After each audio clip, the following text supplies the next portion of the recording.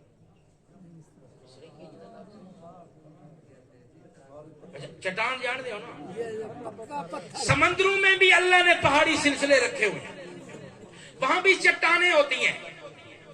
تو جو میری طرف وہاں بھی چٹانیں ہوتی ہیں, اور سمندروں میں چٹانوں کو دیکھ کر جہازوں کے ملاح, جب ابھی کمیونیکیشن سسٹم نہیں بنے تھے, جب جہازوں میں ریڈیو فٹ نہیں ہوتے تھے, جب جہازوں میں پیچھے سے ہدایات نہیں ملتی تھی، جب جہازوں میں سگنل سسٹم نہیں ہوتا تھا پرانے وقتوں میں، تو لوگ ستاروں سے راستہ معلوم کرتے تھے. کبھی کبھی رات گہری ہوتی تو ستارے بھی نظر نہ آتے، یا دن کے وقت تو تارے ہوتے ہی نہیں ہیں. تو چٹانوں کو نشانی رکھا ہوا تھا کہ یہ چٹان اونٹ کے کوہان جیسی ہے، یہ جب سامنے آ جائے نا تو پھر دائیں جانب فلانا ساحل ہے، بائیں جانب مڑو تو فلانا ساحل ہے. چٹان کالی، چٹان سفید، مختلف رنگوں کی ہوتی ہیں، مختلف شکلوں کی ہوتی ہیں. ان کو نشانی رکھا ہوتا تھا تاکہ ہم اپنی منزل پر پہنچ سکیں. اللہ نے اہل عرب پر، وہ چونکہ عربی جانتے تھے، وہ چٹان والا معنی بھی جانتے تھے، جب ان پر قرآن کو نازل کیا تو اللہ نے دوسرا دعویٰ قرآن کے بارے میں یہ فرمایا، ہدا لوگو یہ کتاب میری چٹان ہے، کبھی زندگی کے سمندر میں کھو جاؤ، دے رہے کبھی زندگی کے سمندر میں خواہشات کے اندھیروں میں کھو جاؤ، مست ہو جاؤ، راستہ نہ مل رہا ہو تو اس چٹان کو دیکھ لینا، سیدھا جنت پہنچ جاؤ. ہدی للمتقین. اللہ نے اس کتاب کو کیا بنایا؟ دوسرا دعویٰ کیا ہے؟ ہدا. چٹان ہے اللہ کی کتاب. میں نے چٹان کے لفظ پہ غور کرتا چلا گیا، آپ سے بھی شیئر کرتا ہوں اپنا نتیجہ فکر. میں نے سوچا کہ چٹان کبھی رنگ نہیں بدلتی، چٹان کبھی جگہ نہیں بدلتی. کبھی دیکھا ہے پہاڑ کی ایک چوٹی وہ اس بستی کے اوپر تھی اور 20 سال بعد وہ سفر کر کے ادھر آ گئی، اس کے تو پاؤں نہیں ہوتے. یہ رنگ بھی نہیں بدلتی. اور کوئی عقل مند ملاح، جہاز کا ناخدا، جہاز کا کیپٹن، اس چٹان کو اپنے سفر کے دوران نظر انداز بھی نہیں کرتا. آئی یا نہیں آئی، کرے گا تو بیڑا گرک، راستہ بھول جائے گا. اور اگلی بات، اس کائنات میں، سروے زمین میں کوئی بھی کامیاب ناخدا یہ غلطی نہیں کرتا کہ چٹان سے اپنے جہاز کو جا کے ٹکرا دے. کیوں؟ چٹان کا جائے گا کچھ نہیں اور اس کا سارا دھرم تختہ ہو جائے گا.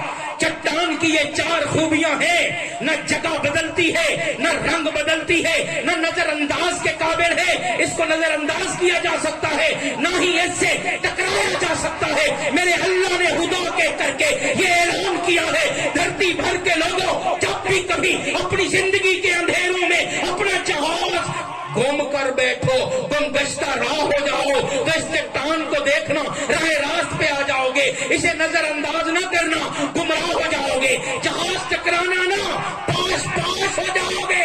یہ گارنٹی میں دیتا ہوں کہ نہ رنگ بدلے گی نہ جگہ بدلے گی. چٹان نہ رنگ بدلتی ہے اور نہ قرآن کے لفظ بدلیں گے، نہ قرآن کا معنی بدلے گا. قرآن وہی رہے گا جو 14 صدیاں پہلے تھا. جتنے الفاظ، جتنے نقطے، جتنے شوشے، جتنی زبریں، جتنی زیریں اس وقت نازل ہوئی تھی، آج تک وہی ہے. قرآن نہ جگہ بدلتا ہے نہ رنگ بدلتا ہے. ٹکرانے کی غلطی نہ کرنا. ٹکرانے والے ٹکرائے تھے. سگا چچا تھا، ہاشمی تھا، قریشی تھا، چہرہ انگاروں کی طرح جلتا تھا. چٹان سے ٹکرایا، بدبودار لاش کو گھسیٹ کے بیٹوں نے پھینکا. ٹکرانا مت. ابو جہل بڑا سردار کہلاتا تھا، کلیب بدر کے بدبودار کنواں اس کی قبر بن کے رہ گیا. اور اس کا بیٹا حضرت اکرمہ ایک دن ایک مجلس کے کنارے سے گزرے، مسلمان ہو چکے تھے. صحابہ ایک دوسرے کو بتا رہے تھے کہ یہ اکرمہ ہے. کوئی پرسنالٹی خاص ہو، جس کا تعارف پس منظر کوئی ہو تو لوگ بتاتے ہیں ایک دوسرے کو، سردار صاحب جا رہے ہیں. یہ ابو جہل کا بیٹا ایک صحابی نے تعارف کرواتے ہوئے کہا، حضرت اکرمہ میرے آقا کی دربار میں آئے. اللہ کے حبیب، اس کمبخت کا بیٹا ہونے میں میرا کیا قصور ہے؟ اپنے صحابہ کو کہو کہ اس کا نام میرے نام کے ساتھ نہ لیا کرے. ٹکرا گیا تھا بدر کے میدان میں اس چٹان کے ساتھ. اولاد اس کی ہے اور نام میرے آقا کا لیتی ہے. بیٹے بھی جس کو تسلیم نہیں کرتے،